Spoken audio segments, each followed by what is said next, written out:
ഇദ്ദേഹം എന്തുകൊണ്ടാണ് എന്നോട് ഇങ്ങനെ പറഞ്ഞത് എന്നുള്ളൊരു ചിന്ത എന്നിൽ പോയി. നിങ്ങളിൽ ചിലർക്കെങ്കിലും ഇത് റിലേറ്റ് ചെയ്യാൻ പറ്റുന്നുണ്ടായിരിക്കാം. അദ്ദേഹത്തെ ഞാൻ ഒരിക്കലും എന്താ പറയാ ബ്ലെയിം ചെയ്യല്ല കേട്ടോ. നിങ്ങൾക്കും ഇങ്ങനെയുള്ള എക്സ്പീരിയൻസ് ഉണ്ടാവും. ഇതിന് എന്തൊക്കെ സൊല്യൂഷൻ ആണ് നമുക്ക് കണ്ടെത്താൻ പറ്റുന്നത്? എൻ്റെ ഒരു കസിൻ ബ്രദറെ ഈ ഇടയ്ക്ക് എന്നെ വിളിച്ചിട്ട് പറഞ്ഞു, കുറച്ചും കൂടെ ഒരു എഫേർട്ട് ഇടണം. ബന്ധങ്ങളെ ഒന്നും നിലനിർത്താൻ വേണ്ടി കുറച്ചുകൂടെ എൻ്റെ ഭാഗത്തുനിന്ന് കുറച്ച് എഫേർട്ട് വേണമെന്ന് പറഞ്ഞു. അപ്പോൾ ആ സമയത്ത് ഞാൻ ഡിസ്റ്റർബ് ആയി. എന്തുകൊണ്ടാണ് എന്നോട് ഇങ്ങനെ പറയുന്നത് എനിക്ക് തോന്നി. ഞാൻ പക്ഷെ അതൊന്ന് ചിന്തിച്ചു. എന്തുകൊണ്ടായിരിക്കും എന്നോട് അങ്ങനെ പറഞ്ഞത്? കാരണം ഞാൻ ആരോടും മിണ്ടാതിരിക്കുന്ന ഒരാളല്ല. എല്ലാവരോടും സഹകരിക്കുന്ന ഒരാളാണ്. എനിക്ക് പറ്റുന്ന രീതിയിൽ എല്ലാവരോടും എന്താ പറയുക അങ്ങോട്ട് ചെന്ന് മിണ്ടുന്ന ഒരാളാണ് കേട്ടോ. ഞാൻ എപ്പോഴും അവൈലബിൾ ആയിരിക്കും പലർക്കും. ഒരു കോൾ വന്നാൽ ഞാൻ അപ്പോഴും അറ്റൻഡ് ചെയ്യാൻ ശ്രമിക്കും. ഒരു മെസ്സേജ് ഉണ്ടെങ്കിൽ ഉടനെ എൻ്റെ ഭാഗത്തു നിന്ന് മറുപടി ഉണ്ടാവും. അങ്ങനെ എനിക്ക് എന്ത് പരിഭവങ്ങൾ അല്ലെങ്കിൽ എൻ്റെ ഉള്ളിൽ എന്ത് സംഭവിച്ചാലും എനിക്ക് ശാരീരികമായി ബുദ്ധിമുട്ട് ഉണ്ടാകുന്ന സമയത്ത് പോലും മറ്റുള്ളവർക്ക് അറ്റൻഷൻ നൽകാൻ ഞാൻ ശ്രമിക്കാറുണ്ട്. അതുപോലെ തന്നെ എൻ്റെ കൂടെ നിൽക്കുന്നവരെ പലപ്പോഴും എൻ്റെ ശാരീരിക ബുദ്ധിമുട്ടോ അല്ലെങ്കിൽ എൻ്റെ മാനസിക ബുദ്ധിമുട്ടോ അത് ആരെ അഫക്റ്റ് ചെയ്യാതെ മുന്നോട്ട് പോകാൻ ശ്രമിക്കാറുള്ള ഒരാളാണ്. അപ്പോൾ ഇദ്ദേഹം എന്തുകൊണ്ടാണ് എന്നോട് ഇങ്ങനെ പറഞ്ഞത് എന്നുള്ളൊരു ചിന്ത എന്നിൽ പോയി. അദ്ദേഹത്തെ ഞാൻ ഒരിക്കലും എന്താ പറയാ ബ്ലെയിം ചെയ്യല്ല കേട്ടോ. അത് എൻ്റെ നന്മയ്ക്ക് വേണ്ടി പറഞ്ഞൊരു കാര്യമാണ്. കാരണം നമ്മുടെ മുന്നിട്ടുള്ള ജീവിതത്തിൽ നമ്മുടെ ചില ബന്ധങ്ങൾ അങ്ങനെ തന്നെ നിലനിൽക്കണമല്ലോ. അതിന് എഫേർട്ട് എടുക്കണം എന്നുള്ള രീതിയിലാണ് അദ്ദേഹം സംസാരിച്ചത്. അതവിടെ നിൽക്കട്ടെ. നിങ്ങളിൽ ചിലർക്കെങ്കിലും ഇത് റിലേറ്റ് ചെയ്യാൻ പറ്റുന്നുണ്ടായിരിക്കാം. ബിക്കോസ് ഞാനൊരു എക്സ്ട്രോവേർട്ടാണ്. അപ്പം എക്സ്ട്രോവേർട്സിന് പറ്റുന്ന അല്ലെങ്കിൽ അവർക്ക് സംഭവിക്കുന്ന അവർ കടന്നു പോകുന്ന ചില വിഷമഘട്ടങ്ങളാണ് ഞാൻ ഈ വീഡിയോയിൽ പറയുന്നത്. എക്സ്ട്രോവേർട്ട് എന്നാൽ എന്താണ്? അവർക്ക് കൂട്ടത്തിൽ ഇരിക്കുന്നതാണ് ഇഷ്ടം. അവർക്ക് പുതിയ ആളുകളോട് സംസാരിക്കാൻ തീരെ ഭയമുണ്ടാവില്ല. അവർ സ്വന്തം വികാരങ്ങൾ തുറന്ന് പറഞ്ഞുകൊണ്ടേയിരിക്കും. അവർക്ക് എന്തെങ്കിലും തോട്ട്സ് വരുവാണെങ്കിൽ അത് അപ്പം തന്നെ അവർ പറഞ്ഞു തീർക്കണം. അതാണ് അവരുടെ ഏറ്റവും വലിയൊരു ഇത്. എപ്പോഴും നമ്മൾ പറയില്ലേ, ചിലർ മനസ്സിൽ വെച്ച് പെരുമാറുക, അങ്ങനത്തെ ഒരു പരിപാടി എനിക്ക് തോന്നുന്നില്ല എക്സ്ട്രോവേർട്സിന് ഉണ്ടാകുമെന്ന്. ആളുകളുമായി കൂടുതൽ ഇടപെടുമ്പോൾ അവർക്ക് ഫ്രഷ്നെസ് ഫീൽ ചെയ്യുക. അവർ ടയേർഡ് ആവില്ല തോന്നുന്നു പെട്ടെന്ന്. ആൾക്കൂട്ടത്തിനുള്ളിൽ ഇരിക്കുന്നതാണ് അവർക്ക് കൂടുതൽ ഇഷ്ടം. പക്ഷെ എപ്പോഴും നമ്മൾ ഇതേ എനർജി ലെവൽ കീപ്പപ്പ് ചെയ്യാൻ ചിലപ്പം എക്സ്ട്രോവേർട്സിന് പറ്റിയെന്ന് വരില്ല. എക്സ്ട്രോവേർട്സ് എന്നത് എപ്പോഴും കോൺഫിഡൻറ്റ് എന്നല്ല അതിനർത്ഥം. പിന്നെ അവരെപ്പോഴും ഹാപ്പിയാണ് എന്നുമല്ല അർത്ഥം. അവർക്ക് ബാഡ് ഡേയ്സ് ഇല്ല എന്നും അതിനർത്ഥമില്ല. അവർക്ക് ടയേർഡ് ആവില്ല അങ്ങനെയുമില്ല. ഇതെല്ലാം അവർ കടന്നു പോകുന്നൊരവസ്ഥയാണ്.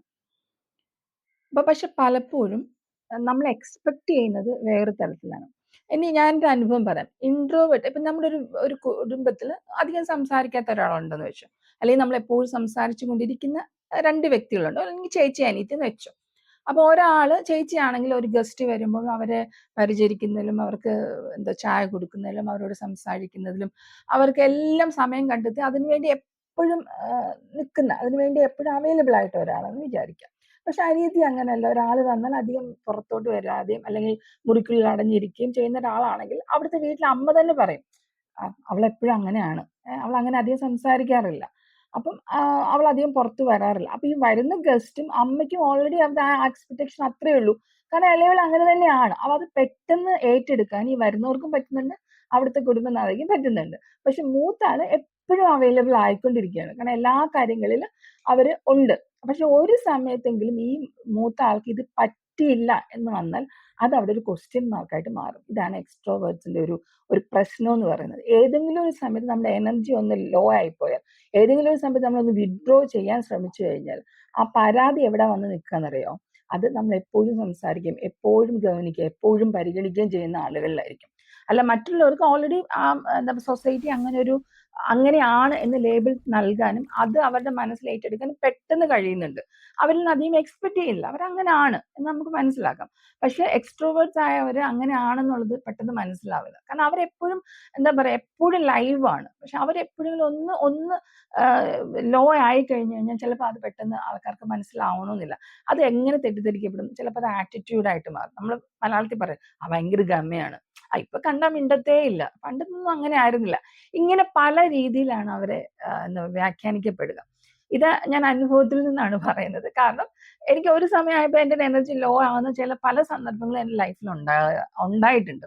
പക്ഷെ അപ്പോഴൊക്കെ ഞാനിങ്ങനെ അതിങ്ങനെ വലിച്ചു എന്ന് വെച്ചാൽ നമ്മളുടെ പഴയ നമ്മൾ എങ്ങനെ നിന്നോ ആ രീതിയിൽ തന്നെ മെയിൻറ്റെയിൻ ചെയ്യാൻ ശ്രമിച്ചിട്ടുണ്ട്. പക്ഷെ അങ്ങനെ മെയിൻറ്റെയിൻ ചെയ്യുന്നതിൽ ഒരു കുഴപ്പമെന്ന് പറയുന്നത്, ഏതെങ്കിലും ഒരു സമയത്ത് നമുക്കിത് മെയിൻറ്റെയിൻ ചെയ്ത് നിർത്താൻ പറ്റിയില്ല എന്നെങ്കിൽ എന്ത് സംഭവിക്കുമെന്ന് പറഞ്ഞാൽ, ഏത് റിലേഷൻഷിപ്പ് ആയിക്കോട്ടെ, ഇപ്പൊ ഹസ്ബൻഡ് ആൻഡ് വൈഫ് ആയാലും, കുഞ്ഞുങ്ങളായാലും, ഫ്രണ്ട്സ് ആയാലും, അല്ലെങ്കിൽ കൊളീഗ്സ് ആയാലും, ഇവരുടെ ഇടയ്ക്ക് ഈ ഒരു ബന്ധം പൂർണ്ണമായിട്ട് മാറിപ്പോകാൻ പറ്റും. കാരണം എന്ന് പറഞ്ഞാൽ, ഈ ഈ സംസാരിച്ചുകൊണ്ടിരിക്കുന്ന ആള് തന്നെയായിരിക്കും ചിലപ്പം പല തുടക്കങ്ങളും ഉണ്ടാകുന്നത്. അവരായിരിക്കും ചിലപ്പോൾ വിഷയങ്ങൾ എടുത്തിട്ട് സംസാരിച്ചുകൊണ്ടിരിക്കുക. പക്ഷെ ഇൻട്രോവേർട്ടിനെ കുറ്റം പറയല്ല കേട്ടോ ഞാനിത്. അങ്ങനെയുള്ള ആൾക്കാർക്ക് ഓൾറെഡി ലേബൽ ഉണ്ട്. അവർക്ക് സംസാരിക്കേണ്ട കാര്യം, അവരധികം സംസാരിക്കില്ല എന്നുള്ളത്. അപ്പൊ ഈ സംസാരിച്ചുകൊണ്ടിരിക്കുന്നവർ എവിടെങ്കിലും ടയേർഡ് ആയി തുടങ്ങിക്കഴിഞ്ഞാൽ എന്ത് ചെയ്യും? പെട്ടെന്ന് അപ്പുറത്തുനിന്ന് ഒരു അറ്റാക്ക് വരും. ഇപ്പൊ അവര് സംസാരിക്കുന്നവരല്ല. ഇപ്പൊ അവരുടെ ആറ്റിറ്റ്യൂഡ് ചേഞ്ച് ആയിട്ടുണ്ട് എന്നുള്ളത്. നിങ്ങൾക്കും ഇങ്ങനെയുള്ള എക്സ്പീരിയൻസ് ഉണ്ടാവും. അപ്പൊ അങ്ങനെയാണെങ്കിൽ കമന്റ് ചെയ്യണം കേട്ടോ. എനിക്ക് ഒത്തിരി ഉണ്ടായിട്ടുണ്ട്. കാരണം ചില സന്ദർഭങ്ങളിൽ, ചില സോഷ്യൽ ഗ്യാതറിങ്ങിലൊക്കെ ചെല്ലുമ്പോൾ ചിലപ്പം നമുക്ക് എപ്പോഴും മറ്റേതുപോലെ നിൽക്കാൻ, അല്ലെങ്കിൽ ചിലപ്പം പണ്ടത്തെ പോലെ നമുക്ക് കളിച്ച് ചിരിച്ചു നിൽക്കാൻ പറ്റുന്നുണ്ടാവില്ലായിരിക്കും. അപ്പോൾ അതിനൊരു ലേബൽ വരും, എന്താണ് പണ്ടത്തെ പോലെ അല്ല, അല്ലെങ്കിൽ നമ്മൾ മാറിയിരിക്കുന്നു എന്നൊക്കെ ഒരു ലേബൽ നമ്മളിലേക്ക് വന്നു ചേരാറുണ്ട്. ഇതിന് എന്തൊക്കെ സൊല്യൂഷനാണ് നമുക്ക് കണ്ടെത്താൻ പറ്റുന്നത്?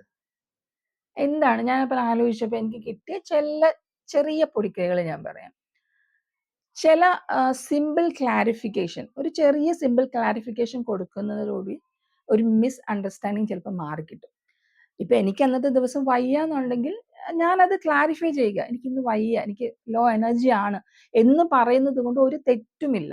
ചിലപ്പോൾ ഈ എക്സ്ട്രോവേർട്ട് ആയി നിൽക്കുന്ന ആൾക്കാർക്ക് തന്നെ ഒരു പെർസെപ്ഷൻ ഉണ്ട്. അതായത് അങ്ങനെ പറയാൻ പാടില്ല, അല്ലെങ്കിൽ ഞാൻ അങ്ങനെ ചെയ്തേ പറ്റൂ, അങ്ങനെ ഒന്നുമില്ല.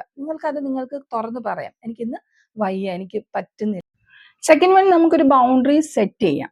എല്ലായിടത്തും നമ്മൾ എന്റർടൈനർ ആകേണ്ട ഒരു ബാധ്യത നമുക്കില്ല. അപ്പൊ നമ്മൾ എന്ത് ചെയ്യും? നമുക്ക് വയ്യായികയുണ്ട്, നമുക്ക് സ്ട്രഗിൾ ഉണ്ടെങ്കിൽ നമുക്കത് തുറന്ന് പറയാം, എനിക്കിന്ന് വയ്യ, ഞാൻ കുറച്ച് മൂഡ് ഓഫ് ആണ്. അപ്പൊ നമ്മൾ അതിൽ നിന്ന് വിട്ടു നിൽക്കാം. അതപ്പം മറ്റുള്ളവരോട് നമ്മൾ കൺവേ ചെയ്തുകൊണ്ട് അവർക്കും അത് പെട്ടെന്ന് മനസ്സിലാകും. അതുപോലെ തന്നെ നമുക്ക് എല്ലാ ഫംഗ്ഷനും നമ്മൾ സെന്റർ ഓഫ് അട്രാക്ഷൻ ആവേണ്ട ആവശ്യമൊന്നുമില്ല കേട്ടോ. ചില സമയത്ത് നമുക്ക് മാറി നിൽക്കേണ്ട കാര്യങ്ങളുണ്ടാവും, ചില സമയത്ത് നമുക്ക് വിട്ടുകൊടുക്കേണ്ട കാര്യങ്ങളുണ്ടാവും. അതൊന്നും നമ്മൾ ടെൻഷൻ അടിക്കേണ്ട കാര്യം, എനിക്ക് ചെയ്യാൻ പറ്റുന്നില്ലല്ലോ എന്നൊന്നും ഓർക്കണ്ട.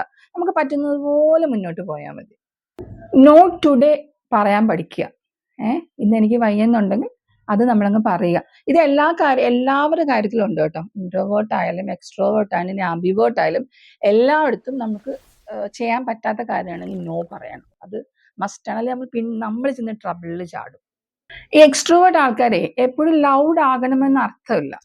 പക്ഷെ അങ്ങനെ ലൗഡ് ആകുന്നത് കൊണ്ട് അവർക്ക് പഴി കേൾക്കേണ്ട സാഹചര്യം ഉണ്ടാവും. എങ്ങനെയാണെന്ന് അറിയാമോ? നമ്മൾ പെട്ടെന്ന് പ്രതികരിക്കും. ചില കാര്യങ്ങളിൽ നമ്മൾ ലൗഡായിട്ട്, ചിലപ്പം നമ്മൾ ഉദ്ദേശിക്കുന്ന സാധനങ്ങളല്ലായിരിക്കും, പെട്ടെന്ന് പറഞ്ഞു പോകും. അതുകൊണ്ട് ഒന്നാമത്തെ രീതിയിൽ നമുക്ക് പഴി കേൾക്കാം. എക്സ്ട്രോവേർട്ട് എപ്പോഴും ഹൈ എനർജി ഉള്ളവരാകണമെന്നില്ല. അവർക്കും സൈലൻസ് ആവശ്യമാണ്. അവർക്കും ചിലപ്പോൾ ബ്രേക്ക് ആവശ്യമായി വരും. അവർക്കും നോ പറയാനുള്ള അവകാശമുണ്ട്. ഞങ്ങൾ മാത്രം, അതായത് എക്സ്ട്രോവേർട്സ് മാത്രമാണ് റിലേഷൻഷിപ്പിൽ, അവർ മാത്രം എഫേർട്ട് ഇട്ട് അത് മുന്നോട്ട് കൊണ്ടുപോകേണ്ടതായിട്ടൊരു അവസ്ഥ ഉണ്ടാവുകയാണെങ്കിൽ, കഴിവതും നിങ്ങൾക്ക് നിങ്ങളുടെ ഇതിന് മീറിയിട്ട്, അതായത് നമുക്കൊരു അളവിലേ നമുക്ക് പുഷ് ചെയ്യാൻ പറ്റുള്ളൂ. അതിന് മുകളിലായുമ്പോൾ നമ്മൾ എക്സോസ്റ്റ് ആവും. അത് നമ്മളുടെ മെന്റൽ സ്റ്റേറ്റിനെ ബാധിക്കും. അപ്പൊ അത് എവിടെ വെച്ച് നിങ്ങൾ അറിയുന്നു, അതൊന്ന് ഒരു ബാലൻസ് ചെയ്യാൻ ശ്രമിക്കുക. ഇനി എക്സ്ട്രോവേർട്ട് ആയാലും, ഇൻട്രോവേർട്ട് ആയാലും, ആംബിവേർട്ട് ആയാലും, നമ്മൾ മനുഷ്യരാണ്. ആരും ഫുൾ ഓൺ എനർജി ആയിട്ട് ജീവിതകാലം മൊത്തം ജീവിക്കാൻ പറ്റില്ല. അപ്പൊ എവിടെയെങ്കിലും ഒരു സൈലൻസ് കണ്ടാൽ, ആർ യു ഓക്കെ എന്ന് ചോദിക്കാൻ നമുക്ക് ഓരോരുത്തർക്കും പറ്റട്ടെ എന്ന് ഒരു പ്രാർത്ഥിച്ചുകൊണ്ട് ഞാൻ ഈ വീഡിയോ അവസാനിപ്പിക്കുകയാണ്. അപ്പം നെക്സ്റ്റ് വീഡിയോയിൽ കാണുന്നവരെ ടാറ്റാ, ബൈ.